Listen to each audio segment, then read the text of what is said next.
Hey YouTube, how you doing? This is Jeremy Williams here, and haven't done a video in a little while. I really haven't ran too much. Winter set in here in North Carolina, but wanted to show you the updates that I recently made to my LST version 1. Just completed this the other day, and I'm really excited about it. So what I did was I essentially converted the suspension, the front and lower control arms, the hubs, the hub bearing, the hex system, the wheels and tires, the springs, and a few other things to a LST2 spec. So again, this was an original LST1, and I'd put a good bit of work into it, but the stock axles and bearings and wheels and tires, I mean, they weren't horrible, but they were just past their prime. So I had all these LST2 parts stocked away, and I figured it was the perfect time to do the conversion. What compelled me to do the conversion was when, I believe it was this tire in the back here, I'm on the original setup, I believe my wheel bearings were going, I'm sorry, the hub bearings were bad. I don't know if they were ever changed. I mean, I have no idea. So I went to loosen the reversing black, the wheel nut, and it was just spinning. I wasn't like I could not get it off. So I kind of got frustrated, and it just took the whole back end off. So when you do the LST2 conversion, you're going to get these new upper and lower suspension arms, left and right side. I put those in. I cleaned up and reused my stock hinge pins. So that was cool. This is going to be hard to see, but if you look here, I also put LST2 axles on. These are the black hardened ones. So here's the other side here, and yeah, it's really nice, guys. I'm super excited about this setup. The the LST2 setup is much beefier than the LST1. They really redesigned the arms, and they're much thicker. The axles again are much bigger. Um, And if you look in the back here, it eliminates the rear toe links, and it keeps it at a fixed toe out setting. I would guess that it's 1 or 2 degrees, no more than that. So there's no adjustment in there, but it looks really nice. And I have a feeling it'll improve handling. And I'm going to flip it around here. We're going to check out the front end. It's the same basic setup up front here. New upper and lower control arms. Again, it has the different knuckles and all the bearings in the front and rear hubs, or knuckles, whatever you want to call them. They are much bigger and beefier than the stock LST version 1 setup. So I'm pretty happy about that. All of these upgrades will really help improve the durability, and not all these parts were used. The arms and the hubs and even the hub bearings and all that stuff, they were used. But of course I put on new axles, and everything else was good to go. And of course, as you can see, I have the LST2 tires. I got these for a really good deal. I believe it was $60 for the whole set. And I don't know if you guys can see, but I don't think these things were used but a couple times. I mean, it still has the flashing from the molding process of the tires, and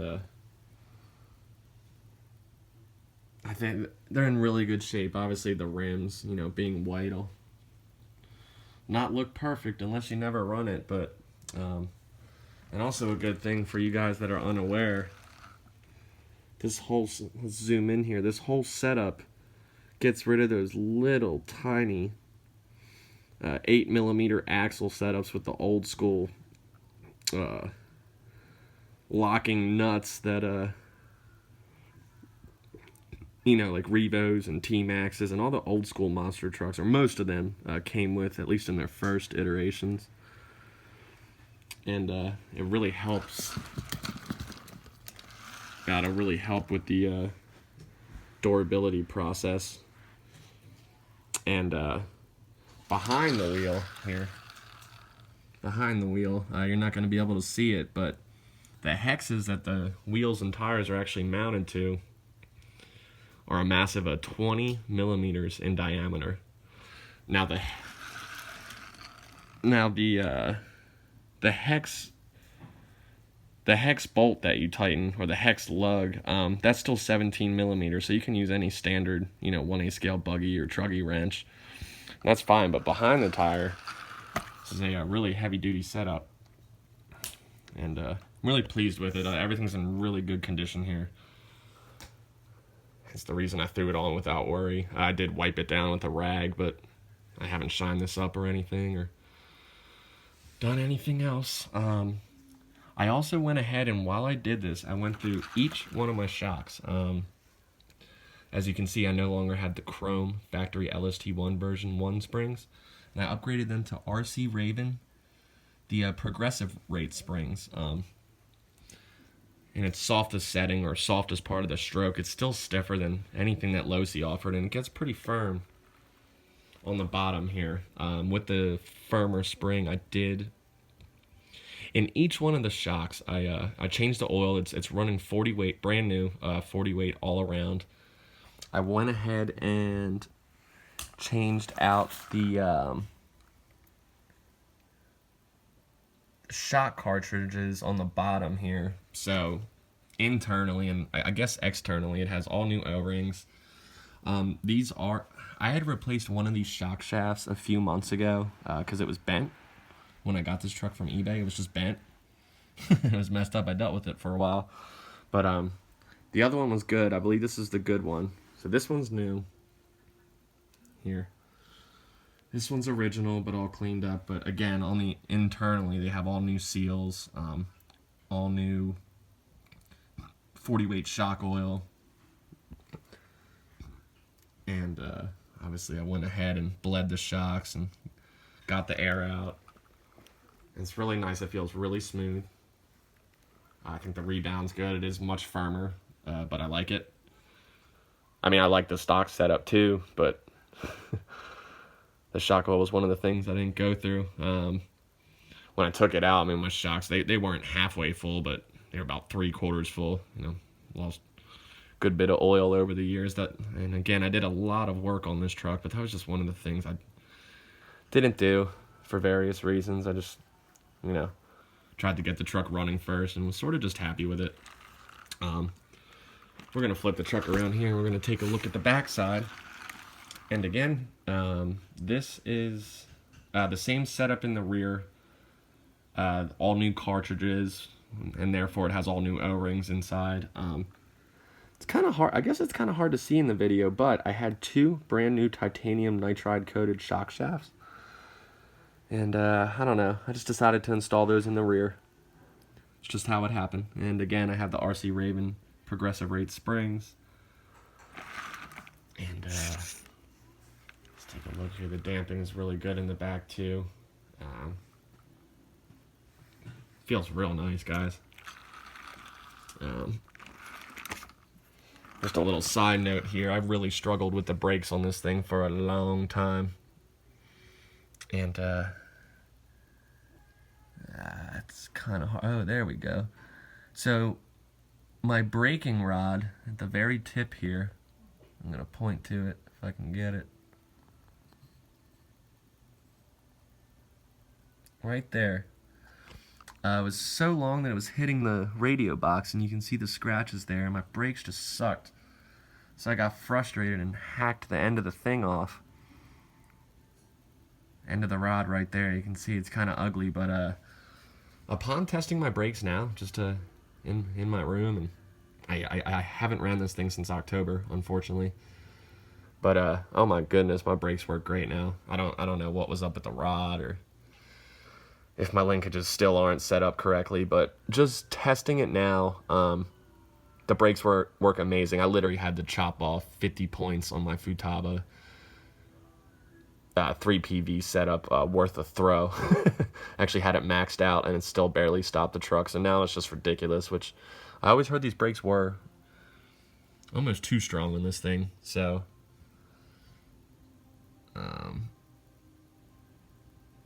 when I get a chance to run it again, I can't wait. I really backed off the throttle endpoint settings. The brakes are just nuts now, so I'm excited to try that. And yeah, guys, this conversion was incredibly easy. I mean, it's unbelievably. I really took my time with it, and it took me a couple hours, but no joke, guys. I mean, this is something you could do in a half hour. I just went through everything really slowly and just took my time, and it's really cool. The hardest part of this conversion was, if you're not going to be able to see it, but you know, on any kind of 1/8 scale platform, truggy, buggy, and you know, even like newer monster trucks, there is a grub screw on the inside of the end of the axle. It would be through the center of this hex right here, and that holds the back side of the hex pin in. You put your hex over the axle, and then you put a pin through there, and there's something to tighten it. Now, with the new axles that I got, it didn't include anything. When looking in the parts manual, it did give a part number for it, but it brings you to it wants you to buy the very end piece, what you would call the axle portion of the drive-through. It wants you to buy that whole thing, and it includes a grub screw, but it gave no size measurements. So, upon doing some research and just with a stroke of luck at the hobby shop, I found out that the screws you need, or at least the ones that I used and seemed to work, are 5.5 millimeters. And again, it would go inside that hole you see there. I was originally looking like I was going to have to spend almost $40 to get 4 screws out of it. And I'm glad I was able to find the grub screws that I need for this conversion. But yeah, guys, I just wanted to give you an update on the Losi LST.